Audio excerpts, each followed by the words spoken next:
அனைவருக்கும் தமிழ் புத்தாண்டு நல்வாழ்த்துக்கள். நான் உங்கள் சிவா. இன்னைக்கு சித்திரை முதல் நாள், சித்திரை தமிழ் ஆண்டோட முதல் நாள் முதல் தொடக்கம்.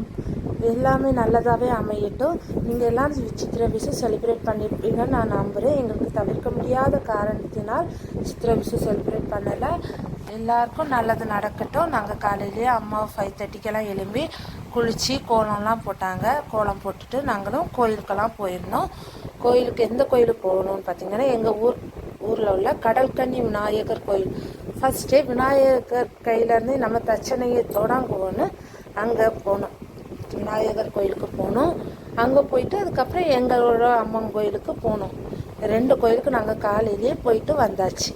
சரிங்களா? எங்கள் விநாயகர் கோயிலை சொல்லணும்னா உங்களுக்கும் ரொம்ப பிடிக்கும். நீங்களும் ஒரு வாட்டி வந்து விசிட் பண்ணி பாருங்கள். செமையாக இருக்கும். அங்கே சங்கடகர சதுர்த்தி வந்துட்டு நல்ல விசேஷமாக அங்கே கொண்டாடுவாங்க. ரொம்ப நல்லாயிருக்கும் கோவில். நீங்களும் அது கடற்கரை பக்கத்தில் இருக்கும். நீங்களும் ஒரு வாட்டி வந்து பாருங்கள். உங்களுக்கும் ரொம்ப பிடிக்கும். கோயில் ரொம்ப பிடிக்கும். நீங்கள் எங்கள் அம்மா 2 கோலம் போட்டாங்க. ஒரு கோலம் நான் பார்த்துட்ருக்கீங்க, அது இன்னொன்று இது நான் குளிக்க போன கேப்பில் அவங்க போட்டுட்டாங்க. நான் வீடியோ எடுக்க முடியலை, அதனால் உங்களுக்காக அட்டாச் பண்ணியிருக்கேன்.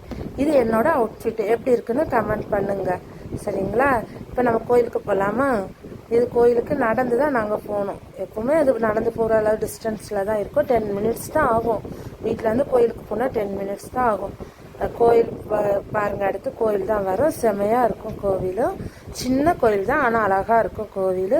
மனசு திருப்தியாக இருக்கும். ரொம்ப நாள் கிடைக்காத விஷயங்கள் வரைக்கும் சாமிகிட்ட கேட்டோன்னா கிடைக்கும். இதுதான் கோவில், சின்ன கோவில் தான். இதை ஒட்டி வெளியில் பார்த்தீங்கன்னா கடற்கரை இருக்கும், கடல் இருக்கும். செமையாக இருக்கும். நம்ம கொஞ்சம் ரிலாக்ஸேஷன் ஆகணும்னா இந்த கோயிலுக்கு வந்தீங்கன்னா ரொம்ப அழகாக இருக்கும். சாமி கும்பிட்டுட்டு கொஞ்சம் கடற்கரையில் உட்காந்து மனசை விட்டு பேசினாலே தீராத பிரச்சனை எதுவுமே கிடையாது. அப்புறம் பார்க்கலாம், தட்சணை வாங்கின என்னதுலான்னு பார்ப்போமா?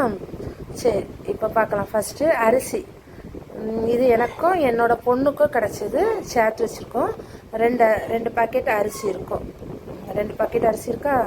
அதுக்கப்புறம் வெஜிடபிள்ஸ் பார்ப்போம். ஃபஸ்ட்டு மாங்காய், அரிசி, மாங்காய், அப்புறம் கத்திரிக்காய், அப்புறம் என்ன வெஜிடபிள்ஸ், டொமேட்டோ இருக்கா?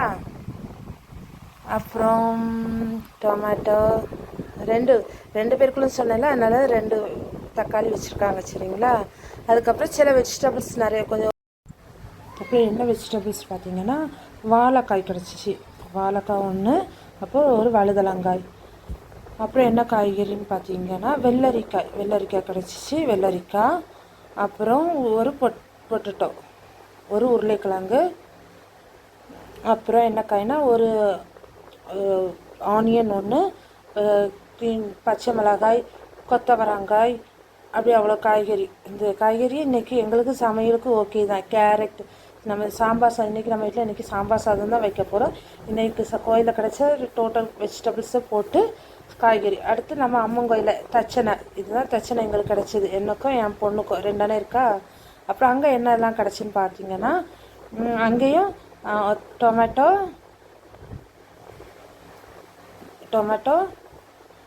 அப்புறம் என்னென்னா பிரிஞ்சால், கத்திரிக்காய், கேரட், லெமன், பொட்டேட்டோ, இவ்வளோ கிடச்சிச்சு. இதுவும் என் பொண்ணுக்கும் கிடச்சிச்சு. அரிசியும் இதுலேயும் இருக்குது. இதுலேயும் அரிசி கிடச்சிச்சு. என் பொண்ணுக்கும் கிடச்சி. எனக்கும் என் பொண்ணுக்கும் சேர்த்து தான் கிடைக்கும். என் பொண்ணுக்கு 2.5 வயசு ஆகுது. அவளுக்கும் எது வாங்கினாலும் அவளுக்கு சேர்ந்து தான் கிடைக்கும். எல்லாமே சேர்ந்து கிடைக்கும். தேங்க்ஸ் ஃபார் வாட்சிங். இன்றைக்கி இதுதான் எங்களோட மார்னிங் விலாக். எப்படி இருந்துன்னு